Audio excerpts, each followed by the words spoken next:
Ino TV aca umugabo inyuma n'umwana we umukorera akazi ko mu rugo. Teye agahinda pe.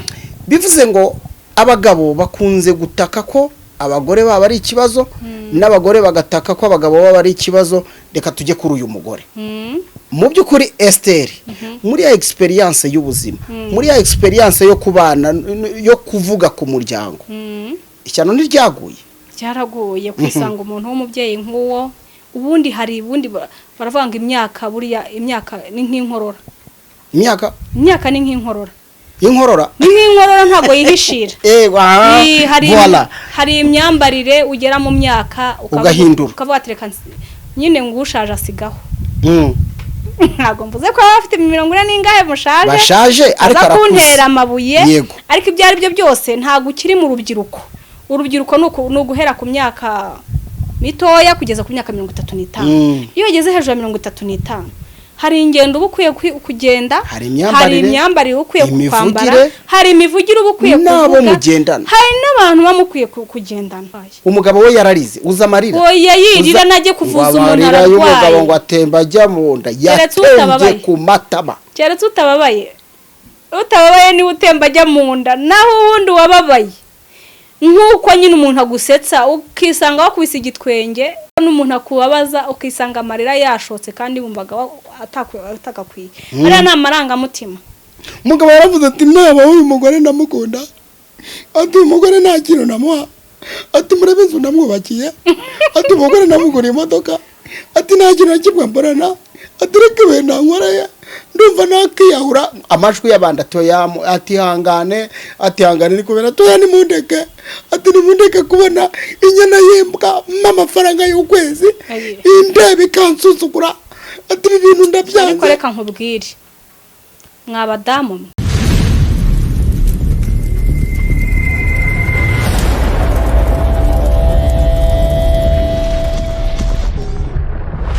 Ino TV likinga kora subscribe gutya. Guhoberana namwe bikura ibicuro ku mutima, inshuti magara nifite akuka igushyingura utayitumyeho ngo uyihe amabwiriza. Jya wiga kubanira neza abandi, ijuru rizaguhemba. Uwima umuto abayimye umukungu. Ntukarye amanwa aho wakavuze, ariko ntugate n'umwanya aho utakavuze. Ntukibuke Imana ibibazo byaje, igihe udasenga nta humure uzagira.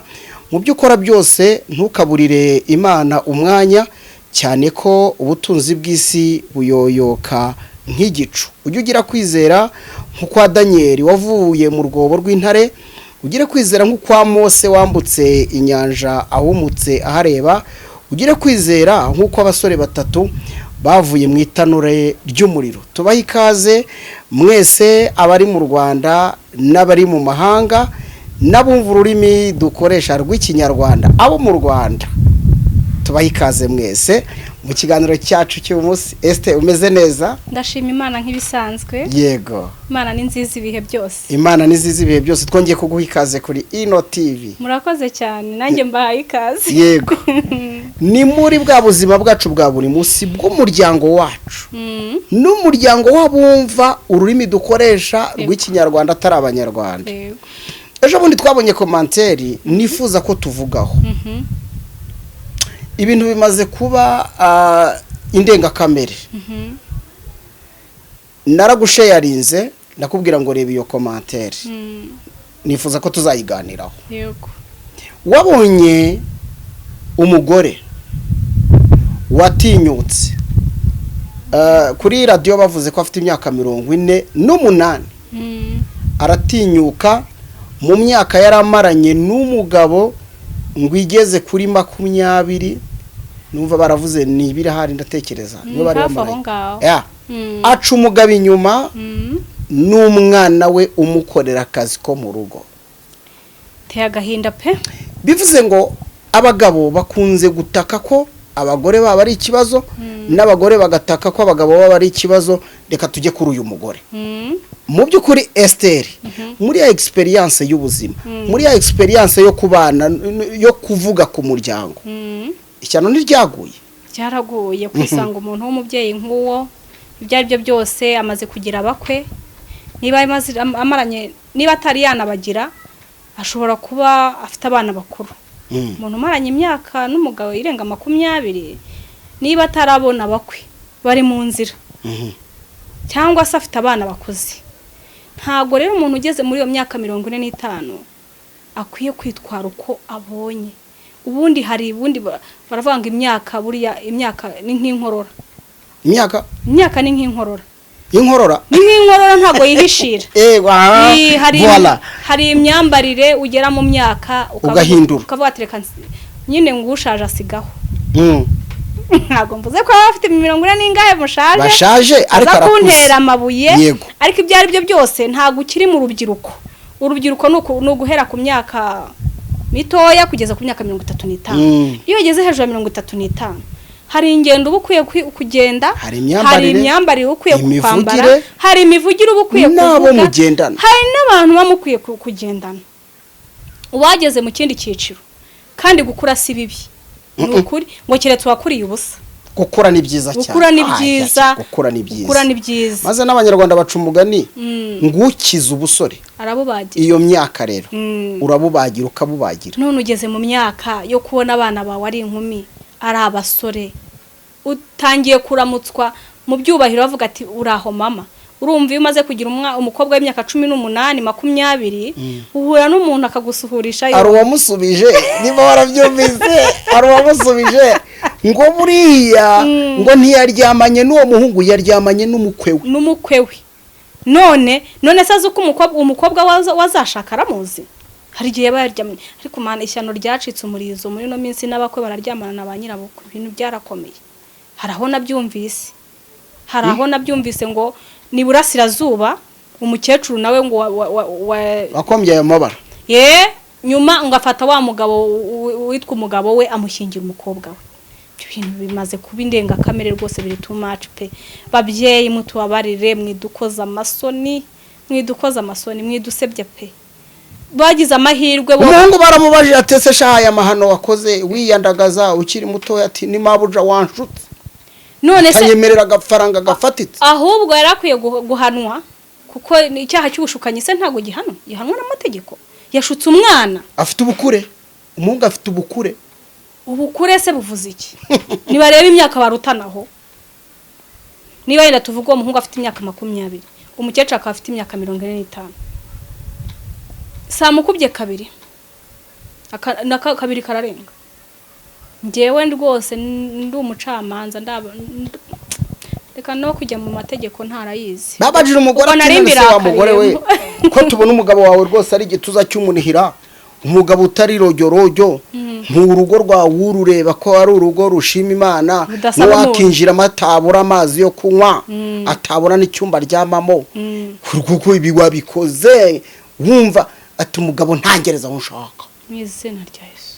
Mu myaka 20 bamaze mu myaka 20 bamaranye ku mwaka wa 45 niho atamugereje hashaka n'umunani niho bamaranye imyaka 40 nukuvuga ngo umugore w'imyaka 48 hanyuma 20 arabura ibiri ngagere 50 22 ndumva ngo ari yamaranye n'umugabo. Ibyo bintu barabiroga baramuroze nago nabyemera ko ari normal.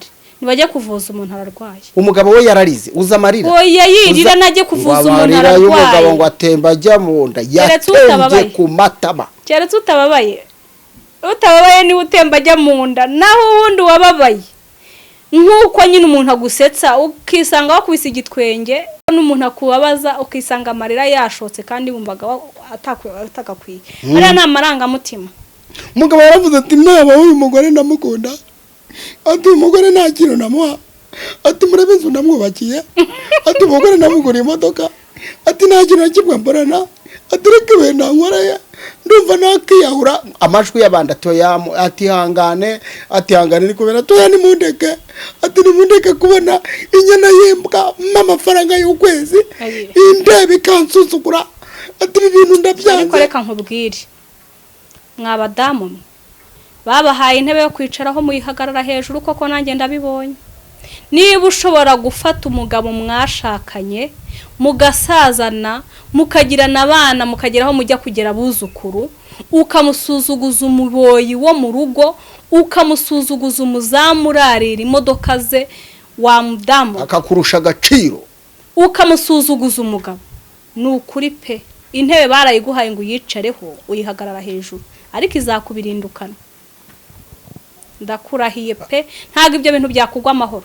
Reka nkubwire kubera muri iyi minsi tugezemo aho icyaha cy'ubusambanyi gisa nkaho cyahawe intebe ntago bigiteye isoni kumva ngo abantu bacanye inyuma ariko nunamuca n'inyuma reba undi mugabo umurusha agaciro cyangwa umurusha amafaranga umurusha icyubahiro bigaragare ko uwo mugabo yisumbukuruze muri make yisumbukuruze bigaragare ko hari icyo uwo mugabo yagize gute yagushukishije. Ese wa mugore we umukozi koko umuboye umuzamu woza imodoka niwe muntu wo gusuzuguza umugabo wagukunze akagukwa mugabana mukabyarana abana ntaguhemukire ngagutana abana ngakwima ibyo kurya ngakwambika ubusa nurangiza umusuzuguza umwana w'umuhungu w'imyaka 20 ungana nuwe. Reka nkubwire ngiye ntago numva ibyo bintu ari ubuzima. Atese wa mugore we nise abantu bari kuroga baramubaje atese wa mugore we ubu uricuza iki nguru umucamanza ari kumbaza aramubwira ati none se mubye ko na wiyubashye uricuza iki ati ntacyo nicuza. Ariko urabeza abantu barenze ihaniro hari abantu ngo baba bararenze ihaniro pe ku buryo niyo wamukubita uhozaho ari ngo kumena amazi ku rutare abo baba baraherenze ihaniro. Umuntu utanamwara si ubwo koko ikintu wamukora ni igiki gusa ngewe mba mbona afite uburwayi bwo mu mutwe. Ni uburwayi bwo mu mutwe ntago aba ari normal. Yandi gukurura iyo shusho nkayireba Jesse nshaka no kuyirora nkayireba nkareba umutipe wo muhungu nuko iyo foto nimbi nta wakwifuza kuyireba. None sinza niyo hahita nzana niya shebuja zo foto zombi nkazihuza nkareba abo bagabo.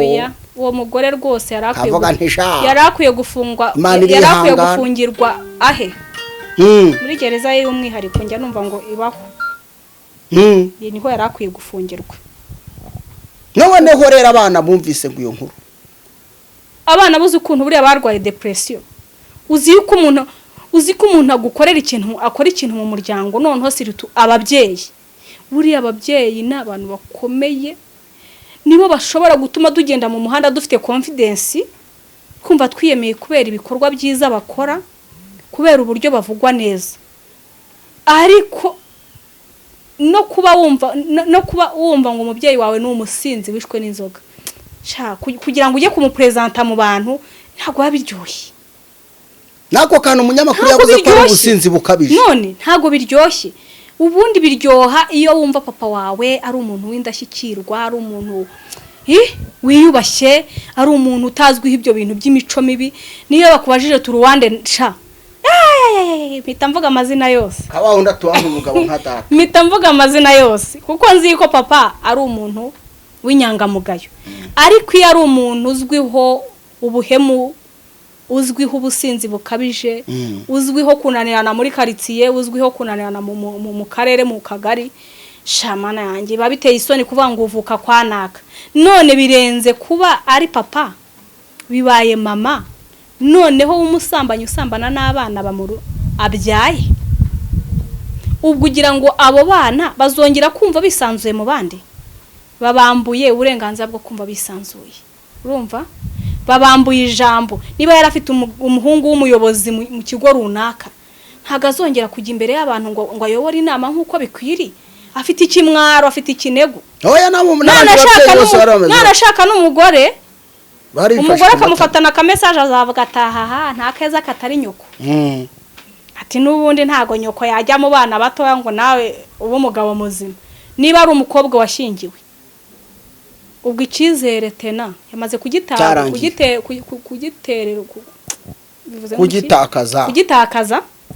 kubera umubyeyi bidaturutse kuri we kandi umwana arivukira, ashobora kuvuka ku mubyeyi mubi akaba umwana mwiza ariko umutesheje icyubahiro, umugabo we ntago azamwizera. Yego ntago azamwizera, azavuga ati ibyo nyine yakoreye se nibyo nanjye azagira gute, azankorera. Amakosa dukora mu miryango agira uruhare runini ku bana, mu kubatesha umutwe no kubatera depression, ibibazo byo mu mutwe. Abana bazajya biyahura mu buryo tutazi kubera ibibazo twabateje. Nibihe bintu bibiri wabwira uyu mugabo ubabaye wavuze ngo ntagazongera gusubirana n'uyu mugore? Nibihe bintu ni bibiri wabwira abagore bameze nk'uyu biteguye navuga ngo bari wenda batekerezaga kuba wagwa muri iryo kosa? Ni ibintu bine umugabo kuri bibiri. Yego uyu mugabo kintu cya mbere namubwira ngo pole, niyihangane, yagushije ishyano. Ubundi umunyarwanda yaravuze ngo urakumva ishyano ariko ntukaribone. Uriya mupapa yagushije ishyano, mubwiye pole, niyihangane, Imana imukomeze, kandi no umuryango bamusange bamwihanganishe, bamube hafi kuko we yahungabanye. Yego. Ikindi cya kabiri nabwira uyu mugabo namubwira ngo ntiyigirire nabi. Nangize ngo ugiye kumubwira ngo namubabarire. No, ntiyigirire nabi. Kwiyica, kwiyahura. Ntiyigirire nabi, ntiyiyahure, ntiyiyambura ubuzima. Ntago ubuzima bw'umuntu bushingiye ku wundi, gashingira ku wundi kuko Imana yamugutumyeho, kavuga ngo uriya muntu nagenda aryoshye ubuzima bwawe, ariko hari n'igihe haba intumwa ya Satani. Ntago rero namugira inama ngo yiyahure nka wa wundi wafashe essence akitwika. Namubwira ngo nyuma y'ibi bibazo ubuzima buzakomeza, afite abana, afite umuryango, afite inshuti zimuzengurutse, turacyagukeneye, igihugu turagukeneye, uri umupapa mwiza rwose, ntiwigirire nabi kubw'umugore warwaye indwara zo mu mutwe agakora ibidakorwa. Icyo ni icya kabiri. Hari abagore nabo bashoma bashyiraho, abo rero nababwira ngo barimo baracana umuriro uzabatwika. Mudamu, mugore umaranye n'umugabo wawe imyaka myinshi, mumaranye uzi, ngewe ntazi, ukaba ugeze aho wumva umugabo wawe ntacyo avuze, nkaho wamwicaje ngo muganire, umubwire uti rero ndifuza ko ibintu bigenda gutya, ntago numva ndi kunyurwa. Ibintu byose bikemukira mu biganiro, bya biganiro twamye tuvuga. Iyo uganira n'umugabo wawe, iyo uganira n'umugore wawe, muraganira mukavuga ibitagenda. Mu bitagenda rero na kiriya kintu kizamo, ukamubwira ati nyamara bigenze gutya byarushaho kuba byiza. Niba ari n'uburwayi akajya kubwivuza, niba ari n'uwo mugabo ageze no mu zabukuru ukamujyana mu gasiporo agakora siporo, ukamushakira regime, ni wowe ushobora kwiremera isi yawe, ukayiremera nabi cyangwa ukayiremera neza. Yego. Rero kujya mu bana mwababyeyi mwe, buriya ku mugani ikosa ry'umugabo ntago riremera nk'iry'umugore. Buriya ari umugabo wagiye mu twana dutoya, twakumva nyine kabaye, ariko ntabwo twabiremereza kuko kwa kundi sosiyete yubatse umugabo akumva yuko nta kosa agira. Ibyo ariko ku mugore wakoze ishyano, wakoze amabara, uri kwica umuryango nyarwanda. Rwose mudamu uri kumva uri gutera intambwe ujya muri ibyo bintu, nawe wishora muri ibyo bintu, sigaho garukiraho, nasubiza ikirenge inyuma. Subira inyuma wicare n'umugabo wawe muganire, nta kintu kidakosoka. Niba ari uburwayi mwivuze, mubishakira umuti, ariko udakojeje isoni abana, udakojeje umugabo wawe isoni, udakojeje abanyarwanda isoni. Please, natwe ubu dusebeje. Icya gatatu rero, Imana yo mu ijuru niyo ntabaje kuko ndumva bikomeye. Ayiwe. Icya gatatu ndumva kigoye. Imana yo mu ijuru nitabara imiryango. Imana yo mu ijuru nitabara imiryango. Abarundi baca umugani ugira uti agashyitsi kumye kavumbika umuriro. Ibyo tubabwira ni ibintu bikomeye, ubishyize munyurabwenge ukanabyumva byakubera agashyitsi kavumbika iki?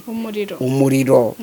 Buriya hari igihe ugira amahirwe yumva, kandi buriya kumva habamo message cyane byanga bikunda ishobora kuba mbi ariko ikaba message yego bite nibyo ushaka guhindura ishobora kuba nziza bikakubera karusho maze bikakubera ikiraro kikwambutsa abantu mwe mumenye ko hejuru yaho turi hari Imana ako kantu niba udatinya umugabo wawe ntutinye sosiyete nyarwanda ntutinye isi menya yuko hejuru y'ibyo hari Imana kandi nyuma y'ubu buzima hari urubanza rukomeye kandi uzarutsinda kubera ubuzima wabayemo n'imyifatiro wawe wifashe uzanarutsindwa kubera ubuzima wabayemo n'imyifatiro wifashe. Inkuru y'uyu munsi yariyo twasesenguraga kuri uwo mugore wakoze amahano wakombye ibara ntekereza ko mba ngomba kwifashisha Esther hari uburyo nyina bisobanura nkumva ndizihiwe nababwiye ko iyo muri ho muganira wizihirwa uburamutse undebye wabona rwose ngewe nemye sa neza kubera kuganira n'umutaramyi mwiza akakubwira ibintu ko abyumva ariko akongera akakwereka ko n'ikizere gihari yaseka ngira ngo murabibona niyo mpamvu rero tumushimira namwe tubashimira Esther sibyo byiza nukuri murakoze kudushimira natwe turabashimira muri abantu beza mwaduhaye ikaze mukaduha umwanya tukavuga amarangamutima yacu kandi twabonye harabo bifasha nukuri mukomeze muduhe umwanya mudutega amatwi muduhe inama mutubwire n'ibindi bintu twabaganirira ndahari ku bwanyu gusa ntiwibuke Imana ibibazo byaje ibuka Imana kano kanya tubashimire rero dushimira Esther wakoze cyane abadukurikiye wibuke gusiga commentaire na subscribe ni ngombwa usharinge inshuti zawe n'abavandimwe bose bigende neza nitwa MC Misango ibiganiro bya Ino TV nakagaruka Imana y'amahoro n'urukundo n'umunezero Imana yaguhanze kaguha umwuka ikugirire neza muri byose abafite abagabo bafite izo ngorane n'abagore mukomeze muhumurizwe n'Imana Imana ibagirire neza mwakoze cyane amen.